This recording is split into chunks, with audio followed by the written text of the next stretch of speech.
മതില് മതി മതി പണിതത് കരം തരിക രാജാക്കളുടെ നികുതി. നിങ്ങൾ നിലങ്ങൾ പണയം വെച്ചത് കൊണ്ടൊന്നും നികുതി ഉണ്ടാക്കില്ല.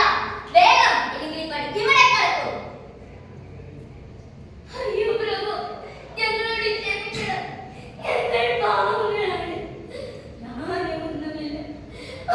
എവിടെ നിന്നത് മനുഷ്യ തരാൻ പോലും ഞങ്ങളുടെ കയ്യിലൊന്നുമില്ല.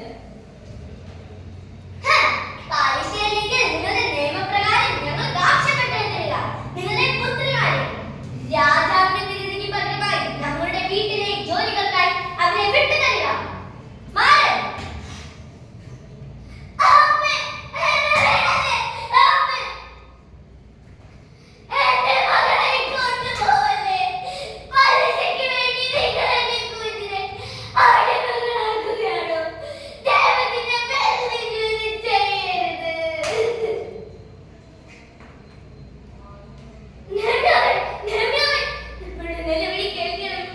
ഭക്ഷണം കിട്ടാനായി ഞങ്ങൾ വയലുകളും മുന്തിരി തോട്ടങ്ങളും പണയപ്പെടുത്തി.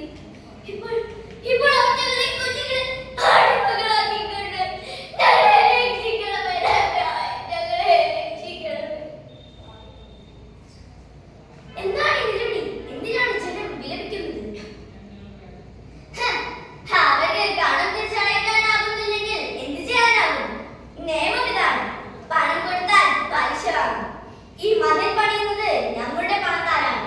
ഞങ്ങളുടെ പണമില്ലായിരുന്നെങ്കിൽ നിങ്ങൾക്ക് കരുവാരൊക്കെ അയച്ചാനാകുമായിരുന്നില്ലല്ലോ. മതി, ഞാൻ ഈ അനീതി സഹിക്കില്ല. താങ്കൾ സഹോദരന്മാരോട് പലിശ വാങ്ങുന്നു. താങ്കൾ തന്നെ ജനത്തെ അടിമകളാക്കുകയാണോ? നിങ്ങൾക്ക് ദൈവത്തെ ഭയമില്ലേ? നമ്മൾ വിദേശ രാജ്യങ്ങളിൽ നിന്നുള്ള അടിമകളെ മോചിപ്പിച്ചു. ഇപ്പോൾ വീണ്ടും നമ്മൾ തന്നെയാണോ അവരെ അടിമകളാക്കുന്നത്?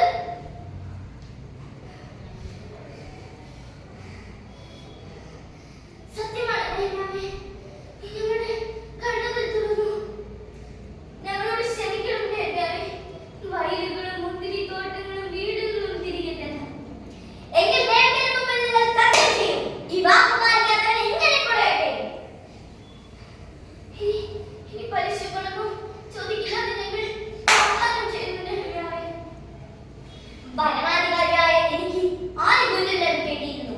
എന്നാൽ ഞാൻ ഒന്നും സ്വീകരിച്ചില്ല. ഞങ്ങൾക്കുണ്ടായിരുന്നതെല്ലാം മറ്റുള്ളവരുമായി പങ്കിട്ടു. ദൈവത്തിന്റെ ഭയത്താൽ ആണ് ഞാൻ ജീവിച്ചത്, ലാഭത്താലല്ല. നെഹമ്യാവ് നമ്മെ പഠിപ്പിച്ചത് ശക്തി സമ്പത്തിലല്ല, ദൈവഭയത്തിലും നീതിയിലുമാണ്. മതിൽ പണിയുന്നത് എളുപ്പമാണ്, പക്ഷേ ഹൃദയം പണിയുന്നത് അതിലും ബുദ്ധിമുട്ടാണ്. ദരിദ്രന്റെ നിലവിളി കേൾക്കുന്നവനാണ് ദൈവത്തിന്റെ പ്രിയം. നന്ദി, നമസ്കാരം.